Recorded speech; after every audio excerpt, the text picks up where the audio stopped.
françaisdanslemonde.fr, la première plateforme multimédia d'aide à la mobilité internationale. Bienvenue sur notre podcast. Je suis Gauthier Seyss et j'ai le plaisir d'accueillir aujourd'hui Hervé Hérault. On va parler ensemble du célèbre lepetitjournal.com. françaisdanslemonde.fr, le podcast.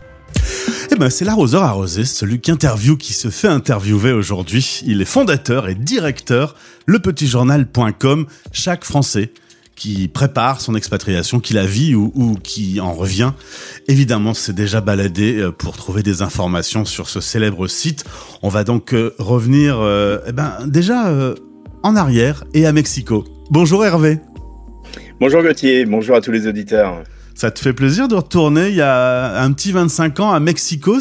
Il y a encore des odeurs, des images qui te viennent dans les yeux quand on en parle?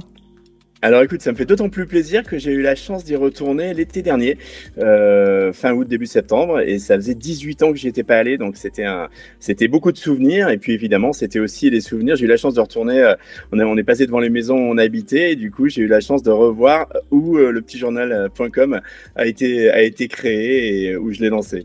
Faut dire qu'en effet, toi, tu travailles dans le monde des médias. Tu suis ton épouse qui a un poste là-bas. Mais t'es un peu seul et puis en manque d'informations. Il faut se rappeler qu'on est dans une époque où il n'y a pas Facebook, où les visios ne s'en font pas encore. On recherche de l'info.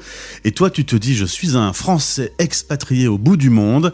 On a besoin d'infos. Just do it. Je vais le faire. C'est un peu comme ça qu'est né, il y a un petit 25 ans, lepetitjournal.com. Oui, voilà. En fait, moi, je suis journaliste de formation et j'étais journaliste dans la presse régionale. J'ai travaillé au Progrès de Lyon, à l'Union de Reims, dans la presse professionnelle, au Journal du Textile. Et mon épouse a été envoyée au Mexique pour une expatriation. Du coup, on est parti comme un jeune couple pour 1 ou 2 ans. On y est resté 7 ans. On a eu nos 2 enfants là-bas. Et je me suis reconverti par intérêt parce que voilà, c'était un sujet qui m'intéressait. C'était les lancements d'Internet. Donc, j'ai commencé à créer des sites Internet pour différents acteurs. Et puis je me suis rendu compte en fait que c'est un outil extraordinaire qu'on pouvait faire vraiment, qu'on pouvait toucher énormément de gens avec peu de moyens. Et parallèlement, je voyais un peu comment vivait la communauté française à Mexico à l'époque, et je voyais le déficit d'information qu'il y avait. À la fois, je dirais, maintenir le lien avec la France. Alors c'est beaucoup moins vrai aujourd'hui parce que Internet a complètement changé les choses, mais à l'époque on pouvait pas écouter la radio des Français dans le monde ou regarder le journal de TF1 en direct sur son téléphone. Donc c'était vraiment les débuts de l'internet. Et parallèlement, donc je voyais également le besoin d'informations locales en français, puisqu'on vit à Mexico. Alors, l'espagnol, c'est pas très compliqué, mais enfin, on se sent perdu, c'est une grande ville, on ne sait pas ce qui se passe, on aimerait mieux comprendre son environnement, pas rater des événements, pas savoir après coup, et se tourner vers le pays dans lequel on vit. Et finalement, ce que toi, tu as vécu à Mexico, tous les Français, les millions de Français qui vivent en mobilité internationale ont ce besoin de trouver des infos pour la santé, pour l'école, pour son travail. Il y avait un vrai besoin, finalement. Tu n'as fait que répondre à un besoin cruel des expats. Oui, c'était un besoin qui n'était pas exprimé, et puis surtout, qui n'était pas exprimé. On y répondait avec des petits bulletins locaux, et ça n'a rien de péjoratif, mais parce qu'Internet n'existait pas. Et en fait, ce qui a rendu possible cette belle aventure du petitjournal.com, c'est le fait que quand on écrit un article, il peut être aussi bien lu à Santiago, à Jakarta ou à Varsovie. Et du coup, on a sur le petitjournal.com de l'information sur les thématiques de l'expatriation, de l'information transverse. On a de l'information générale, donc notamment du flux qu'on achète à l'agence France Presse, donc pour savoir ce qui se passe en France et dans le monde. Et puis on a notre information locale, notre information de proximité, donc qui fait que quand tu vis à Shanghai, tu sais ce qui se passe à Shanghai. Quand tu vis à Bombay, tu sais ce qui se passe à Bombay et autour de toi. Et ça, c'est une grande force du petitjournal.com. Hervé, quel parcours avec ton équipe depuis cette première édition à Buenos Aires. Il y aura ensuite Barcelone en 2005, il y aura Bangkok, il y aura 2008 Londres, les premiers trophées des Français de l'étranger en 2013, la première édition américaine en 2018. Aujourd'hui, il y en a 74. Honnêtement, de temps en temps, tu regardes ton site en disant « On n'a pas trop mal bossé ». Bah, c'est gentil, Gauthier. On est même passé à 75 depuis hier parce qu'on est ouvert à Quito, où il y a une actualité fort chargée. Mais bon, voilà, on est ravis d'avoir accueilli une nouvelle partenaire, Ida. Oui, en fait, l'idée, la bonne idée, c'était le concept de départ. Et après, la deuxième bonne idée, c'est que je me suis dit, puisque ça marche à Mexico, pourquoi ça marcherait pas ailleurs, partout où il y a des Français, des francophones. Et j'ai eu l'idée de chercher des partenaires indépendants pour exploiter la marque et le concept Le Petit Journal. Et c'est ce qui a fait énormément grandir ce réseau, c'est ce qui a fait exploser l'audience, puisqu'aujourd'hui c'est 2,5 millions de visiteurs uniques chaque mois. Donc c'est extrêmement conséquent, mais c'est aussi plus de 25 000 articles qui sont publiés par an, donc c'est colossal. Et ça, c'est évidemment le travail de toute une équipe, donc toute mon équipe à Paris, la douzaine de personnes qu'on est qui travaillent avec moi, mais évidemment c'est aussi le travail de tous nos, et avant tout le travail de tous nos correspondants qui sont installés localement, implantés au cœur des communautés françaises, et qui voient ce qui se passe et qui relaient, je dirais, au plus près des centres d'intérêt. À part les Français qui vivent hors de nos frontières, qui connaissent donc lepetitjournal.com, les Français de France connaissent une émission de télé qui avait lieu sur Canal+. Comment ça s'est passé, cette double marque? Vous en avez profité? Ça a été bénéfique ou compliqué? C'est difficile à dire. Bon, déjà, le petitjournal.com, le mien, il existait avant le petit journal de Canal+. Bon, voilà, on a essayé de se rapprocher d'eux en disant, tiens, on pourrait mettre le player, mais ça appartenait à une société de production. Enfin bon, bref, c'était un peu compliqué, puis ça les intéressait pas plus que ça. Donc nous, bon, voilà, on a vu grandir. Ceci dit, effectivement, on est très connus à l'étranger. Eux étaient très connus en France. Donc, et ce qu'on a remarqué, ce qu'on imaginait, c'était qu'en fait, et c'est ce qui s'est passé quand finalement ils ont arrêté l'émission, c'est qu'il y avait certainement du trafic qui venait de chez eux, et qui nous était pas adressé, et inversement. Et en fait, on n'a pas vu de différence au moment où l'édition s'est arrêtée. La seule différence, c'est qu'on recevait des courriers pour Yann Barthès, des propositions de mariage notamment. Aujourd'hui, l'expatriation, plus vraiment, puisque tu vis à nouveau en France. Tu partages ton temps entre Paris et le Midi, du côté de Grasse. C'est pas le plus moche coin, hein. Moi je suis de l'autre côté, tout en haut, du côté de l'île. Ça te gratte pas quand même de revivre quelque part sur la planète? C'est une bonne question. Ça fait maintenant 12 ans que je suis rentré quand même de l'étranger, donc après y avoir passé 13 années. Donc voilà, bon, j'ai bien refait évidemment mon trou et ma vie en France. Effectivement, j'habite une région dans le sud de la France qui est pas la mienne, mais qui est très très agréable à vivre, même si j'aime beaucoup le Nord et l'île aussi, hein, Gauthier. Et je tiens à le dire, mais voilà, je voyage aussi pas mal, hein. Là cette année, tu vois, la semaine prochaine, samedi, je pars à Singapour pour des trophées, à Dubaï pour les trophées la même semaine. Je vais régulièrement à Londres. Là, je suis allé à New York il y a pas longtemps. Donc voilà, j'ai aussi l'occasion. J'étais à Lisbonne début janvier. Donc je partage mon temps entre le sud, Paris, et puis des voyages ailleurs. Donc je dirais que j'ai ce côté-là, bon, finalement, j'ai toujours le côté voyageur. J'ai des enfants qui voyagent aussi, donc ça tombe bien. Il y en a un qui est à Sydney en Australie et l'autre actuellement en Turquie. Et puis, pourquoi pas un jour peut-être quelque chose qui pourrait me plaire, ça serait de partager mon temps entre le sud de la France et puis pourquoi pas. J'aime beaucoup le Portugal, par exemple. Ça pourrait être une bonne idée de revivre à l'étranger, mais sans, je dirais, repartir vraiment à la fois très loin, puis de recommencer sa vie. Parce que là, je vais avoir bientôt 55 ans et je pense que l'effort est pas le même que quand on part un peu insouciant, inconscient. C'est pas inconscient parce qu'on n'a pas pris de risque, mais quand on est parti à 26-27 ans, c'était quand même pas la même chose. On va faire un focus sur l'autre réussite, lepetitjournal.com et les trophées des Français de l'étranger.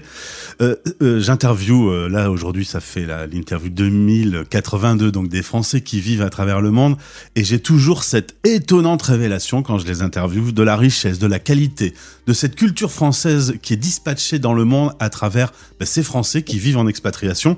C'est ce postulat-là qui a fait que tu as eu envie de les mettre en valeur avec le trophée?